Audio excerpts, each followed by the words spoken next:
ॐ वाणीं गणपतिं वन्दे व्यासं व्यासात्मजं तथा श्रीराधिका माधवौ वन्दे सदानुग्रहतत्परौ श्रीमदंससमारम्भां सनकादिकमध्यमाम् अस्मदाचार्यपर्यन्तां वन्दे गुरुपरम्पराम्। आदरणीय भक्त सज्जनवृन्द, जय श्री राधे, जय श्री कृष्ण। आउनुहोस् आजको यो दिव्य पवित्र सत्सङ्गलाई हामी शुभारम्भ गरौँ। पूर्व प्रसङ्गमा हामी श्रवण गर्दै थियौँ। आज भगवानका आज्ञाले ग्वालबालहरू मथुराका चतुर्वेदी ब्राह्मणहरूका पासमा भोजन माग्न गएका छन्। अनि हुन त गाई चराउने ग्वाला हुन्, बिचरा बालकै छन्, अनपढ पनि छन्, परन्तु बडा शिष्टताका साथमा, बडा आदर सम्मानका साथमा सुखदेव स्वामी भन्नुहुन्छ, दण्डवत पतिता भुवि अरे कृताञ्जलि पुटा विप्रान दण्डवत पतिता भुवि। पृथ्वीमा सुतेर दण्डवत गरे, हात जोडे और सम्बोधन पनि सम्मानपूर्वक आदरपूर्वक सम्बोधन गरे। हे भूमि देवा, हे पृथ्वीका देवता, हे पृथ्वीका देवता हो भनेर सम्बोधन गरे। तर पनि ब्राह्मणहरूले यी ग्वालबालहरूको कदर गरेनन्। यिनले भगवानको सम्भवतः महिमा बुझ्न सकेनन्। एउटा कुरा के हुन्छ भने, अभिमान भनेको त ज्ञानको पनि सायद राम्रो होइन। कर्मको, ज्ञानको अभिमानले यी ग्वालबाललाई एउटा गाई चराउने गोठाला जस्तो सम्झेर यिनीहरूले भोजन दिन त परै जाओस्, हामी भोका छौँ, श्रीकृष्णका आज्ञाले हामी भोजन माग्न आएका हौँ भनेर त्यस्तरी सम्मानपूर्वक हात जोडेर भन्दा पनि यिनीहरूले भोजन दिन त परै जाओस्, मिठो बोली पनि बोल्न सकेनन्। अब कर्मकाण्डमा एउटा नियम हुन्छ। नियम त ठिकै हो जहाँ तक कि कुनै पनि यज्ञमा जब तक पूर्णाहुति हुँदैन तब तक भोजन गर्ने चलन हुँदैन र भोजन गराउने चलन पनि हुँदैन प्राय। त्यही भएर यिनीहरूले भोजन दिएनन्। भागो यहाँबाट, पूर्णाहुति पछि आउनु भनेर भगाइदिए। यी दुखी भएर निराश भएर भगवानका पासमा गए। भगवानले भन्नुभयो, किन दुखी हुन्छौ, निराश नहौ, एक बार फेरि जाऊ। अब अहिले ब्राह्मणका पासमा गयौ त दोबारा ब्राह्मणीहरूका पासमा जाऊ, माताहरूका पासमा जाऊ। किनकि माताहरू ममतामयी हुन्छन्। माताहरूमा दया माया ज्यादा हुन्छ। भगवानले फेरि पठाउनु भयो। अच्छा, यहाँ यो पनि हामीले बुझ्नुपर्ने जस्तो हुन्छ। भगवानले ब्राह्मणका पासमा पठाउँदा पनि हाम्रो नाम लिनु भनेर पठाउनु भयो। अब ब्राह्मणीहरूका पासमा पठाउँदा पनि हाम्रो नाम लिएर माग्नु भनेर पठाउनु भयो।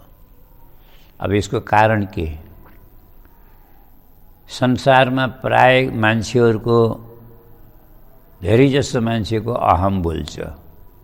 कतिको बानी हुन्छ। प्राय के भन्छन् थाहा छ? फलानु ठाउँमा जाओ, हामीलाई नचिनेको कोही छैन, मेरो नाम लिनु, सब काम हुन्छ। चाहे माखाले पनि नचिनोस् या सम्मान नगरोस्, तर पनि मान्छेको एउटा अभिमान गर्ने बानी हुन्छ। मेरो नाम लिनु, सब काम हुन्छ भनेर।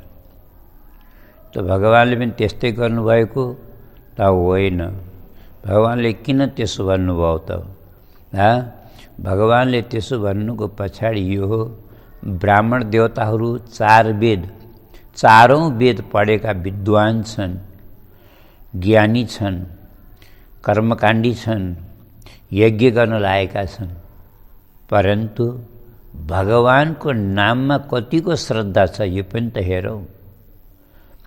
यदि भगवानको नाममा श्रद्धा छैन भने त्यो ज्ञान पनि बेकार हो, त्यो विद्वत्ता पनि बेकार हो, त्यो ऊँचो कुल पनि बेकार हो। ऊँचो कुल के ही काम को, ऊँचो कुल के काम को, जहाँ न हरि को नाम। जहाँ भगवानको नामका प्रति अनुराग छैन, निष्ठा छैन, श्रद्धा छैन, तो उच्च कुल पनि केही कामको छैन, और ज्ञान पनि केही कामको छैन, और कर्मकाण्ड पनि केही कामको छैन। सायद यही शिक्षा दिनको लागि भगवानले मेरो नाम लिनु भनेर पठाउनु भयो। पर यो बिचारा ग्वालबाल दुबारा फेरि गए। अगाडिको बाटो जान पनि डर लाग्यो, किन ब्राह्मण आँगनमा बसिया छन्, फेरि डन्डा लिएर लखेट्न आउनु बेर छैन। त्यही भएर घरको पछाडिको बाटो गए, सिधै अन्तःपुरमा गए जहाँ माताहरू थिए, सेवामा लागेका थिए। माताहरूलाई बालकले प्रणाम गरे, हे माता हो, हामी ग्वालबालको प्रणाम छ हजुरहरूलाई। हामी श्रीकृष्णका सखा ग्वालबाल हौँ, गाई चराउन पासैमा आएका थियौँ, भोक लाग्यो, श्रीकृष्णले तपाईँहरूको पासमा हामीलाई पठाए। आज ब्राह्मण यो सुनेर यति प्रसन्न भए, यति गदगद भए कि आज हाम्रो याद आयो भगवानलाई। श्रीकृष्णले हाम्रो नाम लिएर पठाए, हाम्रो पासमा पठाए, हामीलाई यति लायक सम्झे, धन्य हो। वास्तवमा हामी पनि धन्य रहेछौँ जस्तो लाग्यो। खुसी भएर चार प्रकारको भोजन तयार बनाए, भक्ष्य, भोज्य, लेह्य, चोष्य, यी 4 प्रकारका भोजन हुन्छन्। थालीमा सजाएर रेशमी वस्त्रले ढाकेर आफ्नो पनि श्रृङ्गार गरेर आज ब्राह्मणीहरू माताहरू भगवानलाई भोजन गराउनको लागि धाएर गए। स्वजनको पर्वाह पनि गरेनन्। बाहिर पति बसेका छन्, के भन्लान् भन्ने तक उनले सोचेनन्। अनुमति लिने पनि आवश्यकता देखेनन्, नबोलिकन गए। ब्राह्मणहरूले सोद्धाखेरि कतिपयले त भने श्याम सुन्दरका पास जाँदैछौँ, कतिपयले त यो पनि भन्न भ्याएनन् कि हामी श्रीकृष्णका पास जाँदैछौँ, आएर बताउँला भन्दै गए। कतिपयलाई त ब्राह्मणहरूले यिनका पतिहरूले रोके पनि जान दिएनन्। पर जो ब्राह्मणीहरू पुगे, भगवानको त्यो सुन्दर अद्भुत दिव्य झाँकीको दर्शन गरे, ती ब्राह्मणी माताहरू सब बलिहार भए। सुखदेव स्वामीले त्यो भगवानको त्यतिखेर ब्राह्मणले जो पहिलो दर्शन गरे, जुन झाँकीको, त्यो झाँकीको वर्णन गर्नुहुन्छ। श्यामं हिरण्य परिधिं वनमाल्य बरह धातु प्रबाल नटवेश मनोव्रतांसे विन्यस्तहस्तमितरेण धुनानमब्जं कर्णोत्पलालक कपोल मुखाब्जहासम। आहा, भगवानको मन्द मन्द मुस्कानको दिव्य अनुहार छ, मुस्कुराउनु भएको छ। एउटा हात जसले बायाँ हात आफ्नो सखाको काँधमा यसरी टिकाएर यसरी हेर्नु भएको छ, दाहिने हातमा लीला कमल घुमाउनु भएको छ। श्रीअङ्गमा सुन्दर पीताम्बर वस्त्र लहराएको छ, फहराएको छ। अद्भुत सुन्दर श्रृङ्गार फुलहरूको आदि सुन्दर श्रृङ्गार भगवानको श्रृङ्गार छ। और मानो अमृतको आफ्नो दृष्टिले अमृतको वर्षा गर्नुभएको छ। ब्राह्मणीहरूतिर मन्द मन्द मुस्कुराउँदै निहार्दै गर्नुभएको छ। यो छविलाई जब ब्राह्मणीहरूले देखे त ब्राह्मणीहरू तुम्हारा बलिहार भए, चरणमा यिनी समर्पित भए। पहिल्यै नजरमा यी ब्राह्मणीहरूले भगवानलाई आफ्नो मन चढाए, मन समर्पित गरे। भगवानले पनि स्वागत गर्नुभयो। स्वागतम भो महाभागा आश्रिताम करवाम किम। हे माता हो, स्वागत छ हजुरहरूको, पाल्नुहोस्, बिराज्नुहोस्, हामी के सेवा गरौँ हजुरको। ब्राह्मणीहरूले भने, प्रभु सेवा त हामी गर्न आएका हौँ, बरु आज्ञा दिनुहोस्, हामी हजुरलाई भोजन गराउँछौँ। आज हजुरले हाम्रो नाम लिएर भोजन माग्नुभयो, हामीले आफ्नो जीवन धन्य भएको अनुभव गरेका छौँ, सफल भएको सम्झेका छौँ। आज ब्राह्मणीहरूले आफ्नो करकमल आफ्नै हातले भगवानलाई स्वयं भोजन गराए।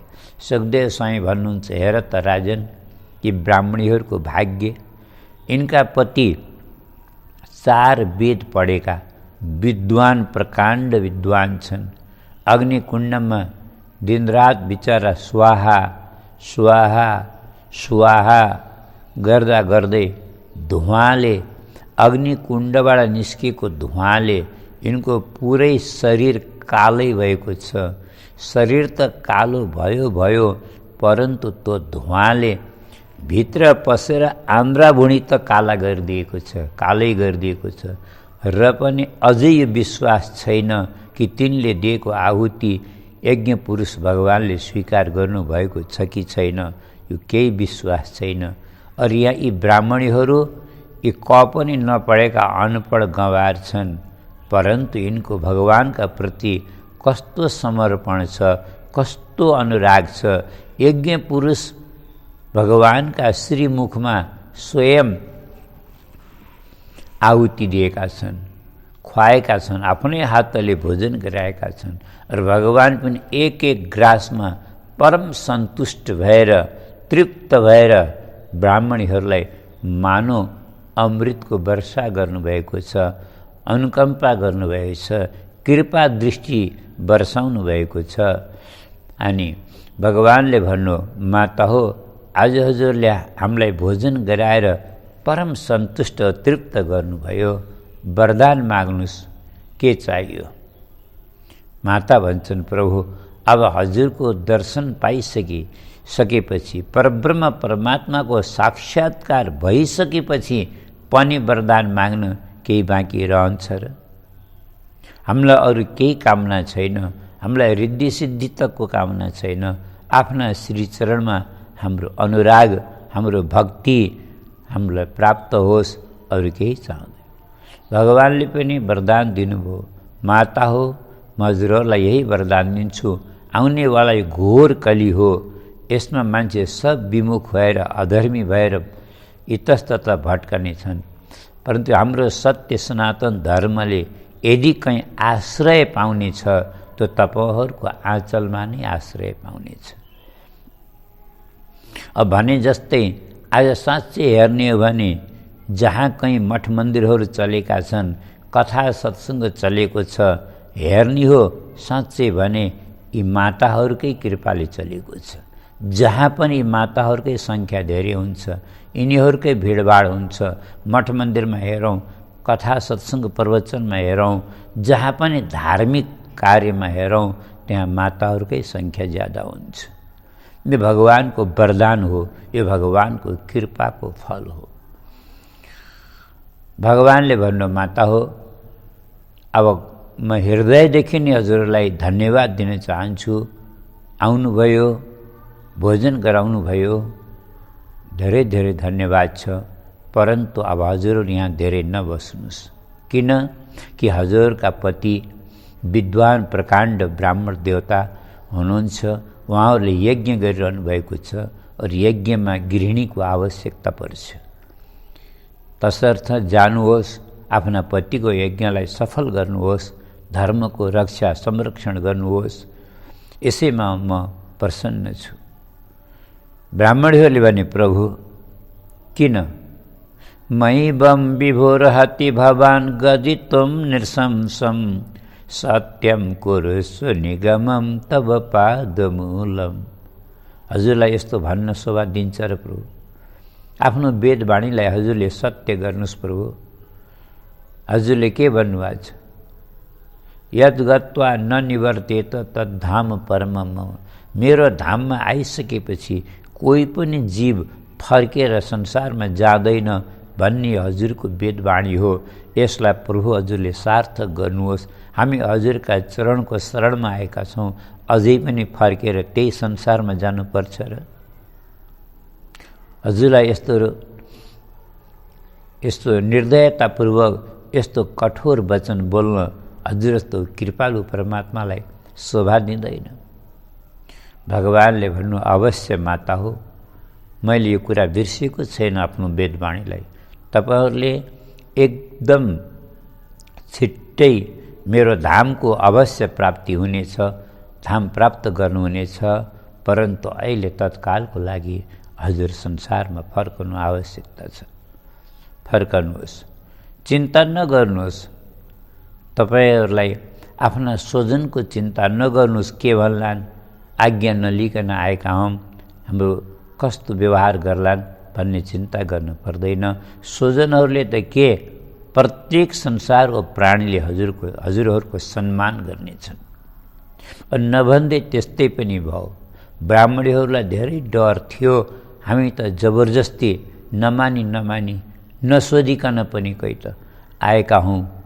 आज पतिहरू कति रिसाएका होलान्, कतै डन्डा लिएर हामीलाई चुट्नी पो हुन् कि भनेर डराई घर गएका थिए। घर पुग्दा त यिनका पतिहरूले वास्तवमै अचम्म भयो। ब्राह्मणहरूलाई देखेर सब गदगद भए, प्रसन्न भए, अपितु सराहना गरे, प्रशंसा गरे। आहा, धिक्कुलम धिक्रिया दाक्ष्यम विमुखा यत् धिक्जन्म नस्त्रिविद विद्याम। हाम्रो त उच्च कुलमा जन्मेर के फाइदा भयो? हाम्रो त जन्मलाई नै धिक्कार छ। हाम्रो त्रिविध विद्याम, हामीले पढेको यो वेद विद्यालाई पनि धिक्कार छ। हाम्रो विद्वत्तालाई, हाम्रो ज्ञानलाई धिक्कार छ। हाम्रो कुललाई धिक्कार छ। हाम्रो कर्मकाण्डलाई धिक्कार छ। जो हामी यो ज्ञानाभिमानमा, यो कर्माभिमानमा हामी भागवत विमुख भयौँ, भगवानका श्री चरणबाट विमुख भयौँ। भक्ति छैन भने यो सब बेकार हो। योभन्दा त हाम्रा यिनी पत्नीहरू नासम द्विजाति संस्कार हो। यिनीहरूको न द्विजाति संस्कार भएको छ, न गुरुकुलमा पढ्न गएका छन्, न यिनीहरूले पढे लेखेका धेरै जानेका छन्। तर पनि भगवानका प्रति यिनीहरूकै अनुराग ज्यादा छ। आज हामी यस्ता भगवानका परम भक्तिमती देवीहरूलाई पत्नीको रूपमा पायौँ भनेर ब्राह्मणहरू प्रसन्न भए। यिनैका सहाराबाट हामी पनि तरौँ। आफ्नो कर्मकाण्डले हामी तर्छौँ कि तर्दैनौँ यसमा सन्देह छ, पर हामी आफ्ना पत्नीहरूका प्रभावले, भक्तिका प्रभावले हामी अवश्य तर्छौँ भनेर ब्राह्मण गर्व गर्न लागे। मन त भयो कि एक बार हामी पनि गएर एक झाँकी भगवानको दर्शन गरेर आऊँ। परन्तु कंसको नगरीमा बसेका छन्, डर लाग्छ।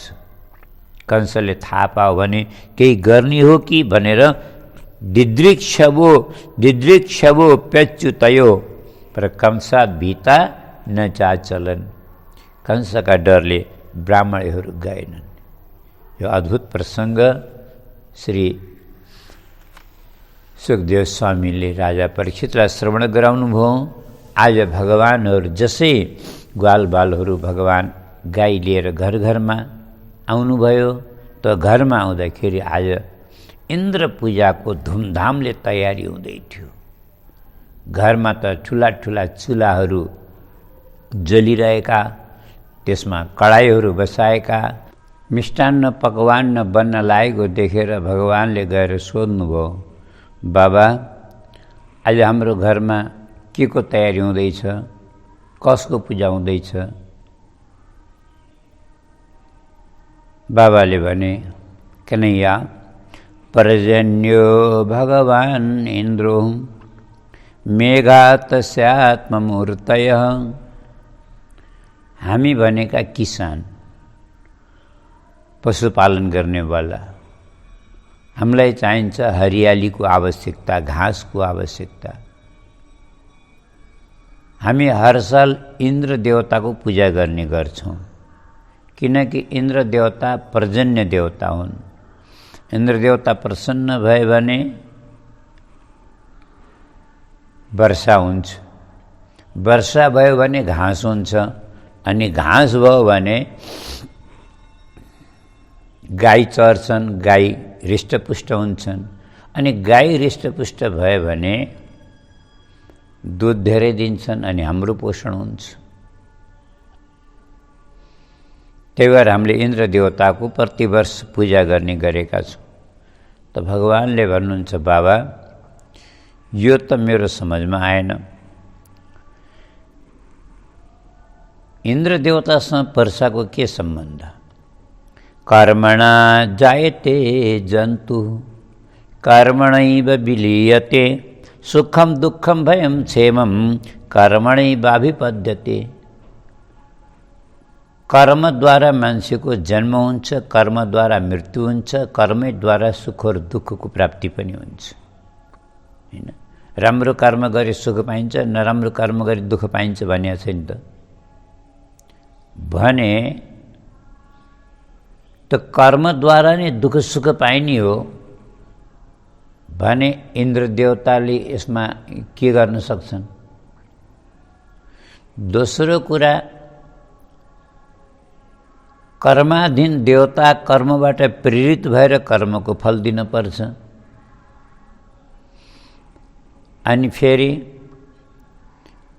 अर्को कुरा, हामीले इष्ट देवता कुल देवताको आराधना छोडेर अनि सानो सानो कामनाको पूर्तिको लागि अन्यान्य देवी देवताको द्वारमा हात पसार्दा के राम्रो होला? यहाँ एउटा कुरा निवेदन पहिले गरौँ। यहाँ भगवानले अलिकता नास्तिक मत जस्तो कुरा गर्नुभएको छ। वैदिक देवताका पूजाको खण्डन गर्नु त त्यति राम्रो होइन। त यस्तो किन गर्नुभयो भने भगवानले वैदिक देवताका पूजाको खण्डन गर्न चाहनु भएको होइन। यहाँ भगवानले दुईटा काम बल्कि तीनटा काम गर्न आवश्यक सम्झनु भएको छ।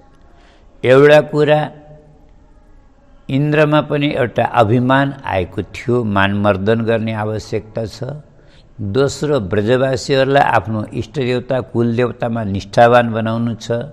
र तेस्रो कुरा, भगवानले प्रकृतिको सम्मान गर्नु छ। मान्छेलाई प्रकृतिको कदर गर्न सिकाउनुहुन्छ, हरियाली बढाउनु, रुख बिरुवा लगाउनु। हैन, किनकि वास्तवमा रुख बिरुवाहरूसँग वर्षाको सम्बन्ध छ, गहिरो सम्बन्ध छ। अनि यिनी कुराको लागि भगवानले यहाँ नास्तिकका जस्ता कुरा गर्नुहुन्छ। नास्तिकका जस्ता, रजोगुणले सृष्टि गर्छ, सत्वगुणले पालन गर्छ, तमोगुणले संहार गर्छ भने रजोगुणद्वारा प्रेरित मेघले समयानुसार वर्षा गर्छन्। यसमा महेन्द्र किम करिष्यति? इन्द्रले के बिचमा, मतलब इन्द्रको के काम, के आवश्यकता? यदि हामीले पूजा नै गर्ने हो भने बरु गिरिराज गोवर्धनको गरौँ, किनकि हाम्रो ब्रजको मध्यभागमा देवताको रूपमा विराजमान छन्। अनि यिनीले हामीलाई धेरै कुरा दिएका छन्। हरियो हरियो घाँस दिएका छन् गाई चराउनको लागि, हामीलाई दाउरा दिएका छन् बाल्नको लागि, हामीलाई गुफा दिएका छन् खेल्नको लागि, राम झरनाहरू। अब त्यतिखेर झरनाहरू पनि झर्दा हुन्, अब अहिले त झरना सर्ना केही छैनन्। तर पनि भगवानले त्यहाँ नभए पनि पहाडबाट पर्वतहरूबाट झरनाहरू गिर्छन्। हैन, पर्वतको सम्मान गर्नु, पृथ्वीको सम्मान गर्नु, हरियाली प्रकृतिको सम्मान गर्नु भन्नको लागि पनि भन्नुभएको होला। अस्तु, खेर भगवानले यसरी प्रस्ताव गर्नुभयो। सबै ब्रजवासी पनि भगवानको पक्षमा भए। बिल्कुल हुन्छ, कन्हैयाले जे भन्छन् त्यही गर्ने हो बाबाले भने ठिकै छ, त्यसो भए सब ब्रजवासीहरू पनि तिम्रै पक्ष लिन्छन्। त्यसो भए कन्हैया तिमी बताऊ, तिम्रा देवताको पूजा हामीले कसरी गर्ने? हामी त कहिले गरेकै छैनौँ, थाहै छैन। अब आफ्नो देवताको पूजा त परम्पराबाट चलेर आएको थियो, हाम्रा पुर्खाहरूले गरेका थिए, अब जस्तो गर्दै आएका थिए हामी पनि त्यस्तै गर्छौँ, त्यो त थाहा छ। तर तिम्रो देवताको पूजा त हामीले कहिले गरेनौँ, कसरी गर्नुपर्छ? भगवान्ले भन्नु मलाई थाहा छैन त बाबा सबै, तिमीलाई कसरी थाहा? किनकि म त गाई चराउन जान्थेँ, मेरो देवताले प्रत्यक्ष भएर मलाई सब सिकाएका छन्। अब के सिकाएका छन् लौ भन त तिमीले। त्यसो भए भगवान्ले भन्नु बाबा सुन्नुहोस्, मेरो देवताको पूजा अरू देवी देवताको पूजाभन्दा विशेष हुन्छ हेर्नुहोस्, किनकि मेरो देवता नै विशेष हुन्। अनि के विशेष हुन्छ तँ पनि भन। यो फुल, चन्दन, अक्षता, धूप, दीप, नैवेद्य, पाद्य, अर्घ्य, आचमनी, पञ्चामृत, यी त सबै एउटै कुरा हो, यसमा त केही फरक छैन, अरू पद्धति एउटै हो। परन्तु मेरो देवता धेरै ठुलो भएको हुनाले मेरो देवतालाई भोग धेरै चाहिन्छ, नैवेद्य धेरै चाहिन्छ, मिष्टान्न पकवान्न धेरै चाहिन्छ। त धेरै चाहिन्छ त भन न कति चाहिन्छ, सीमा त होला नि त। बाबा म कति भनौँ, हजुरले यही सम्झनु न, गहुँबाट जति पदार्थ बन्छन् ती पनि सबै बन्नुपर्छ, चावलबाट जति बन्छन् सबै बन्नुपर्छ, चनाका जति बन्छन् सबै बन्नुपर्छ, दुधका जति मिठाईहरू बन्छन् ती पनि सबै बन्नुपर्छ। यहाँ त के मेरो देवतालाई त दाल भात पनि चाहिन्छ, सुपान्ता पाएसा दया भन्नु भगवान्ले, केही बाँकी नराखेर बनाउनु। अब हामीले आफै बुझौँ, अब गहुँका कति बन्छन्, चनाका कति बन्छन्, चावलका कति बन्छन्। एउटा कुरा, यो गहुँ र चनामा एक फेर झगडा भएछ। के झगडा भयो भन्नु होला? गहुँले भन्ने मेरो पदार्थहरू धेरै बन्छन्, चनाले भन्ने होइन तेरोभन्दा मेरो धेरै बन्छन् भन्ने। अब झगडा भयो, फैसला कसले गर्ने, निर्णय कसले गरिदिने? त लड्दै लड्दै ब्रह्माजीका पासमा पुगेछन्। ब्रह्माजीले भन्नु गहुँ तैँले धेरै गफ नलगा, हेर चनाका जति बन्छन् नि त्यति तेरा पनि बन्छन् बन्न त, तेरा पनि धेरै नै पदार्थ बन्छन्, परन्तु चनाको बराबर बन्दैनन्। चनाको त नबन्ने कुरा केही छैन, जे पनि बन्छ, उम्रने बित्तिकै साग हुन्छ, अलि फलेपछि फली हुन्छ, त्यहाँबाट यसका रोटी पनि बाँच्छ, दाल पनि बाँच्छ, लड्डु पनि बाँच्छ, मिठाई नमकिन पनि बाँच्छ, पापड पनि बाँच्छ। चनाको त नबन्ने भन्ने कुरै केही छैन, कडी बनाए पनि त्यही चाहियो, जे पनि त्यसैको बन्छ भनेर चनाको निकै तारिफ गरिदिनु भएको। त चनाले त यत्रो नाक निकालेछ, चनाको नाक हुन्छ नि थाहा छैन, यत्रो नाक निकालो चुच्ची, खुसी भएर। गहुँलाई त बिचरा लाजले भुत्तुक्क भएछ र गहुँको त पेटै भित्र पसेछ। देख्नुभयो होला गहुँको पेट कसरी भित्र पसिया हुन्छ। चनाको त महाराज एक बार त्यस्तै भएछ, चना रुँदै रुँदै ब्रह्माको पास, ब्रह्माजीले नि किन रोछस्, अरे के गरी हाँसौँ त, हाँस्ने के कारण त हुनु पर्दो मलाई। अच्छा एउटा कुरा बताउनु ब्रह्माजी, बाँच्ने अधिकार सबैलाई छ कि छैन? केलाई नहुने? जन्मेपछि बाँच्ने अधिकार त सबैलाई छैन त, त्यस भए मलाई मान्छेले बाँच्न किन दिन्नन्? उम्रन पाएको छैन, मान्छेले न्युठेर साग खान्छन्। अब फल्न पाएको छैन, केटाकेटीले समेत तोडेर फली खान्छन्, चनाको फल खान्छन्। अनि मैले बाँच्नु पर्दै पर्दैन भनेर बिचरा ब्रह्माजीसँग प्रार्थना गर्न गएको। ब्रह्माजीले के भन्नु हो, चना हेर त यहाँ धेरै बेर नबस, तँलाई देखेर त मेरै मुखमा पानी आउँछ, कतिखेर मैले उठाएर खाइदिन्छु भनेको तात्पर्य हामी बुझ्यौँला। चना यस्तो चिज हो, गरिबभन्दा गरिबले पनि खान्छ, अमिरभन्दा अमिरले पनि खान्छ। चना देखे सबैका मुखमा पानी आउँछ। त भनेको तात्पर्य चनाका पनि सब पदार्थ बने, दुधका मिठाईहरू बने, चावलका पनि रोटी आदि सब चिजहरू बने, दाल भात कडी सब बन्यो, कडी भात बन्यो, सब गाडाका गाडा भरेर यी मिष्टान्न पकवान लिएर गोवर्धनमा पुगे। आज सब ब्रजवासीहरू गए, भगवान पुग्नुभयो, पूजाको तयारी भयो, परन्तु समस्या भयो। अब गुरुजी पूजा गराउन बस्नुभयो सान्डिल्य मुनि, नन्द बाबा सबैको प्रतिनिधि भएर अगाडि पूजा गर्न बसे। पूजा गर्दा सबभन्दा पहिला चाहिने के हो अन्त जल, किनकि जल नभइकन त पूजा सुरु नै हुँदैन। सबभन्दा पहिले गुरुजीहरूले पूजा गराउनु पर्दा सबभन्दा पहिले ल जल लिएर आचमन गर्नुहोस् भन्छन्, कर्णपात्र बनाउनुहोस् भन्छन्, अनि अपवित्र पवित्र वा गर्नुहोस् भन्छन्, सङ्कल्प गर्नुहोस् भन्छन्। चलो यी सबै भएपछि पूजा सुरु हुँदा पनि पहिला पाद्य जल, त्यहाँबाट अर्घ्य जल, त्यहाँबाट आचमनी जल, त्यहाँबाट स्नानीय जल, अनि सबभन्दा पहिला चाहिने जलै जल। सबभन्दा ज्यादा काम त जलैको। बाबाले भने गुरुजी अरू त सबै लिएर आयौँ, हामीले जल ल्याउनै बिर्सेछौँ। अब बर्बाद भयो। कन्हैया एउटा काम गर त 2-4 ग्वाललाई पठाऊ र जल मगाऊ। भगवानले भने बाबा सयकौँ हजारौँ गाडामा प्रसाद आएको छ, अन्त 2-4 कलशा जलले के गर्ने? शान्ति गर्न नि पुग्दैन। त के गर्ने त? अब के गर्ने? गङ्गाजीलाई यहीँ बोलाउने। अब कसरी बोलाउने? अर्को भागमा निवेदन गरौँला।